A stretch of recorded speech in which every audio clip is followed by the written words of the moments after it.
Caros alunos, olá! Nós vamos fazer alguns exercícios da parte de fluidostática, segundo módulo da disciplina de fenômenos de transporte, engenharia de energia. Então, esse exercício que a gente tem aqui hoje é basicamente um manômetro que foi construído em um tubo de vidro. O diâmetro desse tubo ele é uniforme, de 6,35 milímetros, e esse tubo que está sendo mostrado na figura, ele foi preenchido parcialmente com água e em seguida 3,25 centímetros do óleo médium vermelho. Ou seja, primeiro foi posta a água e apenas deste lado aqui foi colocado esse óleo médium vermelho, cuja densidade é de 827 kg por metro cúbico. Bem, pede para a gente determinar o desnível H, ou seja, essa diferença de altura que está aparecendo entre a água, a superfície da água desse lado direito e a superfície do óleo está marcada aqui no lado esquerdo, sabendo que ambas as tomadas de pressão do tubo U estão abertas para a atmosfera. Muito bem, para a gente poder achar justamente essa altura aqui, as informações que vão ser pertinentes para a solução do problema é justamente a gente conseguir definir onde que vão ser os pontos de mesma pressão, certo? Os pontos 1 e 2 que estão mostrados aqui, a pressão deles não é a mesma. Isso porque em 2, como está na superfície da água, a gente tem basicamente a pressão atmosférica atuando nela. E no ponto 1 aqui, ele tem a pressão atmosférica mais uma coluna de óleo que está sendo mostrada aqui. Então, a gente não pode associar a pressão no ponto 1 e no ponto 2 de maneira simples. A gente precisaria, na verdade, avaliar a pressão no mesmo fluido que estivesse em mesmas posições. Então, o que, que a gente faz? Nessa interface entre a água e o óleo, que é o nosso ponto 3, a gente vai ter a mesma pressão que na outra extremidade, o ponto 4. Isso porque a gente tem entre 3 e 4 apenas o mesmo fluido e não houve alteração na profundidade. Isso garante que em 3 e em 4 a gente vai ter o mesmo nível de pressão. Então, igualando as pressões que tem no ponto 3 e 4, a pressão que teria no ponto 3 seria a pressão atmosférica que está atuando na superfície aqui do óleo, mais a coluna de óleo, ou seja, a densidade do óleo vezes a gravidade, mais essa altura que a gente tem de óleo, criando a pressão estática aqui, certo? E para a pressão em 4, o que a gente tem vai ser a pressão atmosférica atuando na superfície da água, mais essa coluna aqui de água, tudo bem? Essa coluna aqui, se a gente observa a coluna da lateral onde a gente tem óleo, toda a altura do óleo, que eu chamei aqui de H, ele tem a mesma cota que é, como é que fala? Que essa linha horizontal até a linha onde ocorre a pressão 4. Ou seja, essa altura daqui até aqui é o H minúsculo. Como tem um H maiúsculo, a gente quer descobrir o valor dele aqui, essa cota que vai existir de onde termina o H maiúsculo até o nível da pressão ponto 4 vai ser justamente a cota total H menos esse H maiúsculo aqui. Então a gente fica com H menos H, ficou um pouquinho apagado o sinal de menos aqui, mas é basicamente isso que a gente vai utilizar.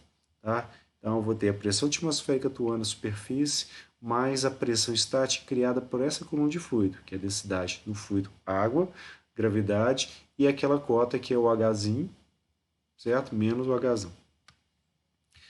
Como eu tenho pressão atmosférica dos dois lados e elas são iguais, eu vou poder simplificar para um lado para o outro, e aí todos os termos da expressão elas ficam em função da gravidade. Isso permite com que a gente simplifique o problema, ou seja, elimine a gravidade dividindo ela pelos dois lados e simplificando os termos. E colocando em evidência o termo do H, a gente vê que ele está multiplicando aqui a densidade do óleo com valor positivo, e do outro lado eu tenho ele multiplicando a densidade da água com valor positivo também. Essa densidade da água passaria para cá negativo e ficaria com um termo nesse formato aqui.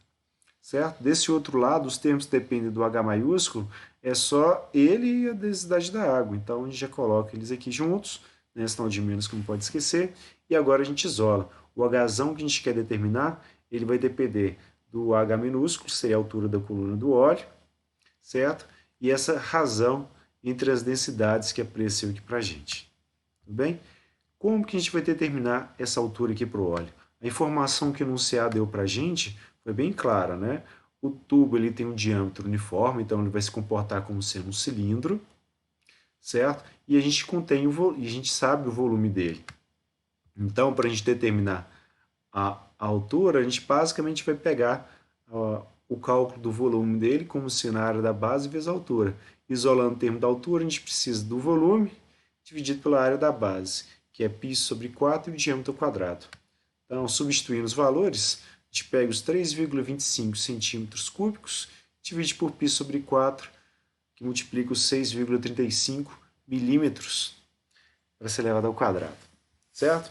Para a gente fazer a conta, a gente precisa fazer a troca das variáveis. Embora seja bem simples, às vezes tem muita dificuldade, alguns alunos têm muita dificuldade de fazer essa troca. Bem, então, de centímetro cúbico que está aparecendo aqui no numerador, eu vou precisar fazer aparecer no denominador 1 centímetro cúbico e 1 metro cúbico aqui, que é a unidade para a qual a gente está migrando, certo? Aí em cada metro cúbico a gente tem 6 centímetros cúbicos. Para quem não lembra, é mais simples fazer o seguinte, em cada metro a gente tem 100 centímetros. Se eu faço isso 3 vezes, é como se eu estivesse pegando esse termo e levando ao cubo. Então ficaria 1 sobre 100, né? Elevado ao cubo, que daria o mesmo efeito do 1 sobre o 10 a sexta. Tudo bem? No caso do milímetro, como ele vai estar ao quadrado, a gente vai precisar no denominador, a gente vai precisar de 1 milímetro ao quadrado no numerador e metro ao quadrado no denominador, que é a unidade para a qual a gente está migrando. Aí, para cada 1 metro quadrado, a gente tem também 10 a 6 milímetros.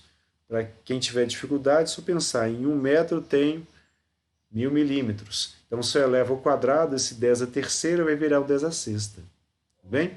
Então, fazendo a conta aqui por esse H minúsculo, ele vai dar para a gente 0,103 metros, que é a unidade para a qual a gente converteu tudo, e substituindo a expressão do H maiúsculo, esse 0,103 metros, ele vai dar para a gente, junto da razão das densidades, né, o 0,18 metros, ou seja, esse desnível que apareceu aqui ó, é de 18 milímetros apenas. Bem? Bom, o próximo exercício já é um nível de dificuldade um pouquinho acima. Ele fala para a gente o seguinte, olha, no ponto P, está sendo indicado aqui para a gente, é colocado um corpo de massa M, que a gente não conhece ainda. O diâmetro do tubo é de 0,15 metros.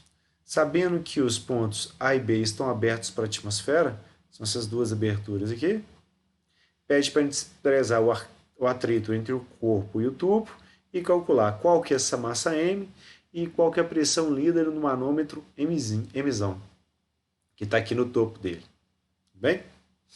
Então, muito bem. Seguindo aqui, ó, as informações que nós vamos precisar, basicamente das densidades, né, do ar, que é 1,1 kg por metro cúbico, para o óleo SE30, que para 20 graus Celsius também é 890 kg por metro cúbico, e no caso da água é a densidade de 998 kg por metro cúbico. Todos os valores tabelados, tá? Só buscar no finalzinho do livro, dos exercícios que não informam a densidade. E o que a gente precisa fazer? Bom, para a gente achar a pressão que vai estar atuando aqui, né, sobre esse ponto, a gente pode começar a análise a partir, na verdade, de algumas das aberturas. No caso, a mais fácil vai ser a abertura em A, porque em A, como ela está aberta, a pressão que vai estar atuando aqui vai ser pressão atmosférica, e de A, se eu trazer, se eu acrescentar a pressão criada por essa coluna de fluido aqui, ó, de 2,8 metros, a gente consegue calcular quem que é a pressão na superfície inferior do óleo SE30. E é justamente esse primeiro termo que a gente está fazendo. A gente está pegando a pressão atmosférica, mais a densidade do óleo, a gravidade, e que multiplica essa altura de 2,8 metros. Essa altura de 2,8 vem basicamente das cotas que foram dadas originalmente pelo exercício. Ele fala para a gente que dessa superfície aqui do óleo até o fundo do reservatório, a gente tem essa cota de 4 metros, porém, desse outro lado, ele informa para a gente que do fundo do reservatório até a superfície inferior do óleo, a gente tem 1,2 metros. Então, 4 metros menos 1,2 vai dar os 2,8 metros que a gente tem ali. E aí, matemática, fazendo a conta, usando a pressão atmosférica como sendo 101.325 Pascal, certo? Densidade do óleo, a gravidade e a coluna que a gente tem de óleo. A gente calcula a pressão no ponto D, que vai ser de 125.771,52 Pascal. Essa densidade que a gente está calculando é a densidade absoluta, ou seja, ela está sendo medida em relação ao próprio vácuo, certo? Quando a gente for calcular a pressão que o manômetro vai mostrar para a gente tem que trabalhar a pressão manométrica, ou seja, a pressão absoluta menos a pressão atmosférica que a gente está adotando aqui para o problema. Bem? Então, a gente achou essa pressão no ponto D e ela vai ser fundamental para a gente encontrar a pressão no ponto F. Essa pressão no ponto F é esse pontinho aqui que eu marquei aqui para a gente, certo? Por quê? Depois que eu achei a pressão nesse ponto, eu vou querer encontrar qual que é a pressão que a gente tem justamente embaixo da massa que está localizada no ponto P. Isso porque eu vou precisar desse valor de pressão para fazer um somatório de forças sobre essa massa aqui. Então vamos encontrar ela primeiro. Então a pressão que a gente tem lá no ponto F é basicamente a pressão que a gente tem no ponto D, menos essa coluna de fluido aqui, ó.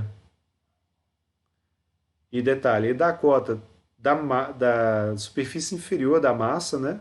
Ou que é a própria superfície do óleo que vai ter contato com a massa, até o fundo reservatório. E a gente tem a cota do ponto D até o fundo reservatório. Ou seja, basicamente a gente pegar os 3,2 metros, subtrair esse 1,2 que eu vou ter a cota desse ponto D até o ponto onde inicia a massa. Então, para achar a pressão no ponto F, a gente pega a pressão no ponto D e vai subtrair essa pressão estática, que é a pressão do óleo, a gravidade e os 2 metros. Então, a pressão no ponto F para a gente vai dar um valor de 108.309,72 Pascal. E agora a gente consegue, de posse desse valor de pressão, fazer um somatório de forças sobre o bloco. Ele vai ser basicamente atuando pressão atmosférica vezes a área pela superfície superior dele. A gente vai ter a pressão no ponto F vezes a área dele atuando. E, claro, a gente vai ter o peso para baixo. Então, o somatório de forças de direção Z, adotando o Z positivo para cima, a gente teria a pressão no ponto F, que está apontando para cima, então vai ser positivo vezes a área da base, menos o peso, vai estar apontado para baixo, menos a pressão atmosférica e a área que o corpo tem no topo dela. Tudo bem? Essas áreas da base do topo, elas são áreas iguais, não tem por que serem diferentes, e o somatório de forças para a gente vai ser igual a zero. Se a gente analisa direito o que a gente está calculando, em termos de pressão na superfície superior e pressão na superfície inferior, subtraídas uma da outra, basicamente é um termo relacionado ao próprio empuxo, tá? A gente multiplica pelas áreas. Então, para a gente calcular a massa dele, o peso, a gente pode isolar ele de um dos lados, já abre a expressão dele, como sendo a massa e a gravidade, e do outro lado a gente deixa basicamente essas expressões aqui subtraindo que vão estar se multiplicando pela área da base do topo, é uma área só, então eu registrei aqui só como A. Bem? Substituindo os valores das pressões, da gravidade, da própria área de atuação, lembrando que a área é uma área de cilindro, porque ele fala para a gente que o tubo na qual está encaixada essa massa aqui, ela tem um diâmetro de 0,15. Então a área de atuação dela, a área dela é de π sobre 4 vezes 0,15 metros quadrados. Então fazendo essa continha toda, a gente vai achar 12,58 quilogramas. E uma vez que a gente chegou nesse valor, a gente terminou a letra A. Na letra B, o que ele pede para a gente é a pressão lida no manômetro. A gente conhece já a pressão no ponto D. E se a gente for caminhando com ela, né, pegando a pressão no ponto D, subtraindo ela da pressão estática que o fluido óleo vai estar criando e o do fluido ar vai estar criando também, a gente chega na pressão que o ponto M estaria registrando. Tem que ser uma pressão manométrica, então depois que a gente terminar a conta, nós vamos subtrair a pressão atmosférica. Tudo bem? Então a pressão no manômetro vai ser pressão absoluta menos pressão atmosférica. E a pressão absoluta que a gente vai ter vai ser, a partir do ponto D, a pressão, que a gente já calculou, menos a pressão da coluna de óleo, que é 1 metro só de óleo, menos a pressão da coluna de ar, que a gente vai ter 2 metros para ele. Bem? E retirando a pressão atmosférica, para já chegar na pressão que o manômetro lê aqui para a gente. Certo? Esses 2 metros que a gente está vendo aqui, ó, eles vêm basicamente dessa conta aqui. Ó. Fala que entre a superfície superior do óleo e o topo do reservatório, onde está localizado o manômetro, a gente tem 2 metros. Então, a questão da gente fazer a conta agora, substituir os valores e chegar na resposta que é 15.694 Pascal.